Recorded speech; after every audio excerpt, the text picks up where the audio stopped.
Goeiedag liewe kyker, baie welkom by hierdie week se Bybelstudie geleentheid en is my 'n voorreg om hierdie week weer saam met jou te kuier. En ons is besig met die boek Kolossense en hierdie week gaan ons gesels uit Kolossense 1 van vers 21 tot en met einde vers 23 gaan ons gedeelte wees en dit gaan oor God wat homself met ons versoen en hoe belangrik dit is. Maar voordat ons daarna gaan kyk, kom ons sluit die oë en dan bid ons saam.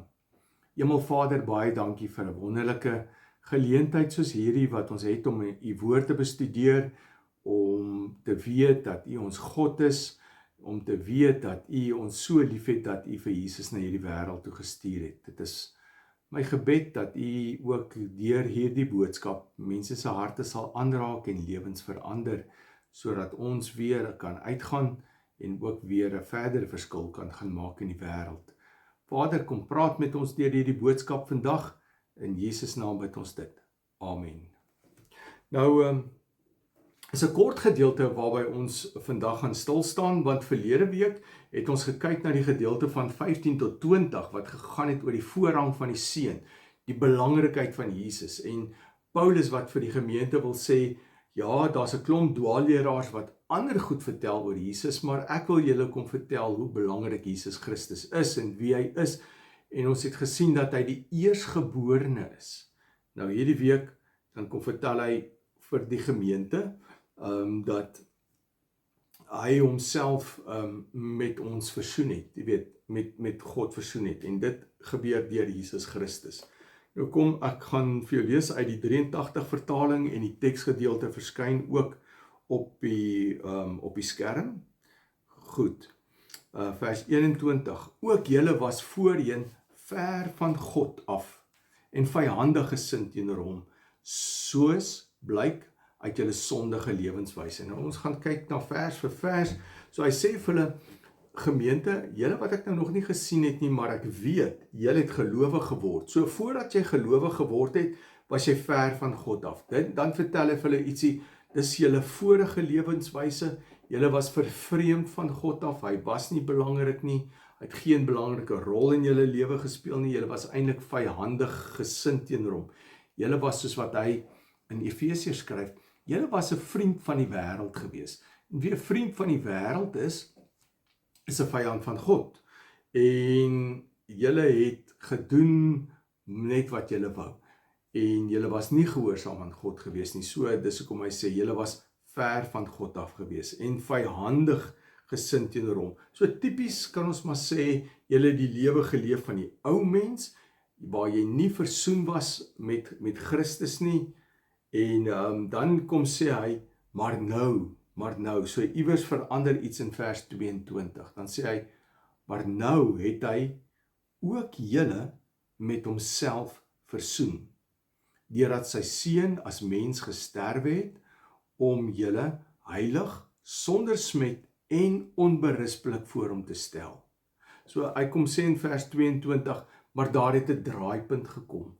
Julle was voorheen ver van God af, hy het geen rol in jou lewe gespeel nie, maar nou gryp God in terwille van versoening, het hy ingegryp.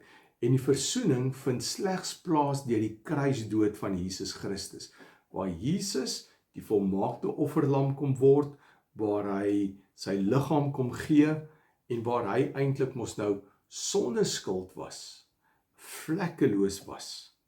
So, en dan, ons ken almal daai gedeelte, maar kom ek sê dit maar gou weer vir jou, sy onskuld aan die kruis is terwille van my skuld en jou skuld. So, as die onskuldige sterf, dan, dis soos die offerdier wat gesterf het, dan kom my sonde op hom, en dis hoekom hy moet sterf. En sy onskuld kom dan na my toe. En dis presies wat Jesus gedoen het, omdat hy in ons plek kom sterf het, omdat hy hierdie offerlam kom word het, so dis 'n ruiltransaksie wat plaasvind. Dis sterf hy vir die sonde. En die loon van die sonde was die dood, en dis wat Jesus op die ou einde moes doen, en dit het hy gedoen terwille van jou en my. Nou sê hy vir die gemeente, hierdie Jesus wat julle eintlik soort van bietjie degradeer, of wat die dwaalleraars degradeer, kyk wat het hy gedoen. Hy het vir hulle verlede week het ons vir mekaar gesê, toe het hy vir hulle gesê, maar hy is die eersgeborene, hy is die belangrikste, alles is deur hom en vir hom geskep. Nou kom sterf daardie ene, kom sterf vir jou. Hy kom sterf in jou plek, sodat jy kan lewe, sodat jy dan ook uitgaan, sodat jy 'n verskil in die koninkryk kan maak. En dan sê hy vir ons daar baie duidelik, goed, die Seun as mens gesterf het, om julle heilig, sonder smet en onberispelik voor hom te stel. So hy sê heilig is afgesonder, dat jy nou afgesonder is vir God, sonder smet, skoon gewas voor God. Wanneer God dan by jou kyk, dan sien hy nie hierdie sondebevlekte lewe nie, hy sien 'n skoon lewe. Dankie Jesus, dat u dit gedoen het. En dit is wat Paulus vir hulle sê, besef as God na jou kyk, kyk hy na jou sonder sonde. En hy sê onberispelik, perfek. Dit is soos wanneer die mense die offerdier na die priester toe vat, en hierdie offerdier word eers ondersoek om te kyk of hierdie offerdier reg is vir hierdie sonde, sonder liggaamsgebrek. En dis Jesus. En hy kom stel ons, omdat hy gesterf het, maak hy jou heilig, hoor dit, hy maak jou heilig, sonder smet, en onberispelik voor God. So wanneer God na jou kyk, is daar eintlik maar net een groot glimlag op sy gesig, ten spyte van dit wat ek en jy hier gedoen het, want dit is wat Christus se kruisdood kom doen het. En dis 'n wonderlike voorreg wat ons het, om deur die kruis van Jesus Christus dan rein te wees. Dan gaan hy aan en hy sê in vers 23, maar dan moet julle vas en sterk bly staan in die geloof. Goed, hy sê, onthou hierdie goed het nou met jou gebeur.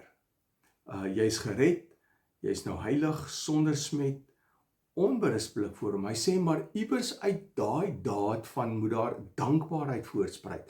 En hy sê, daardie dankbaarheid, hy sê, ek wil dit in jou geloof sien, ek wil dit aan jou verbintenis met God, met die Vader, met Christus wil ek dit sien, vas en sterk bly staan in die geloof.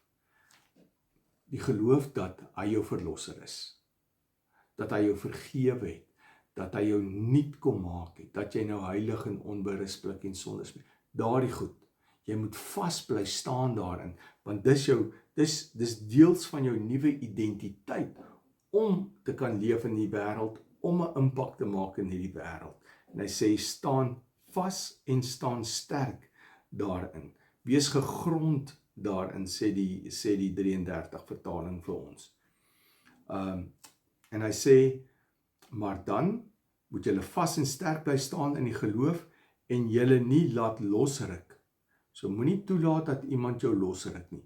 Nie toelaat dat die duiwel jou losruk nie. Moenie toelaat dat valse leerstellinge en wat mense sê jou losruk van dit wat Christus vir jou gedoen het nie. Hy sê, losruk van die hoop wat in julle gewek is. 'n Nuwe lewe wat in jou gewek is, dis die hoop, 'n hoop op 'n ewige lewe. Jesus is ook ons lewende hoop. Hy sê, die hoop wat in julle gewek is, deur die evangelie wat julle geleer het nie. So die evangelie is die goeie nuus. So die goeie nuus, hy sê vir die gemeente daar, julle het goeie nuus ontvang. Dis julle hoop. Dit laat julle staande bly, dit laat julle aangaan, ten spyte van die omstandighede, ten spyte van wat al die mense rondom julle sê. Dit is julle hoop. Staan vas daarin, bly sterk daarin staan, want Jesus Christus het 'n klomp goed vir jou gedoen. Hy sê vir hulle, dit is die evangelie, wat aan al die mense op die aarde verkondig is, en waarvan ek, Paulus, 'n dienaar geword het. So, Paulus sê eintlik, maar weet jy wat, ek glo self daarin, ek glo self in hierdie evangelie, en so mate dat ek 'n dienaar daarvan geword het.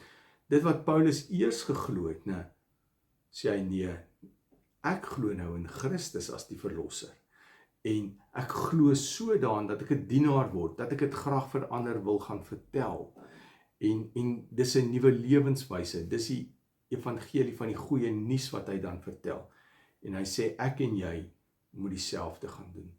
So wat vandag se gedeelte eintlik net vir ons sê is, ek en jy moet besef dat ons het eers 'n ander lewe gehad. Maar hy sê, kom ons fokus op hierdie nuwe lewe van jou. Wat het gebeur? Jy is losgekoop van jou sondige bestaan. God het homself met jou versoen, en jy is nou in sy oë, is jy heilig, jy is sonder smet en onberisplik. Wat 'n fantastiese voorreg. En hy sê daardeur, dit moet jou geloof versterk. Dit moet jou ook, soos Paulus, moet dit jou ook 'n dienaar maak van hierdie evangelie wat mense vry maak. Dit het jou vrygemaak. Daarom word jy ook 'n dienaar van hierdie evangelie van vryheid. Want Christus het gekom om mense vry te maak. Gaan uit, gaan doen dit, gaan leef dit. En dit is al in kort vir vandag, wat die Here vir jou wil sê. Wie jy is nou, en staan vas daarin, moet jou nie laat losruk deur ander teorieë of argumente nie, en mag jy dit aanhou bely, mag jy voortdurend daaraan vashou, totdat jy jou laaste asem uitblaas, hier op aarde. Kyk gerus na die Bybelstudie hierna, daar's 'n klompie vrae wat jou dalk dieper in die teks sal vat, wat jou op 'n ander manier sal laat nadink ook, en voordat ons mekaar groet, kom ons sluit die oë en dan bid ons saam. Vader, baie dankie, dat U ook Jesus gestuur het. Dankie Jesus, dat U die versoening bewerkstellig het, tussen ons en God, dat daar 'n vrede is tussen ons en God.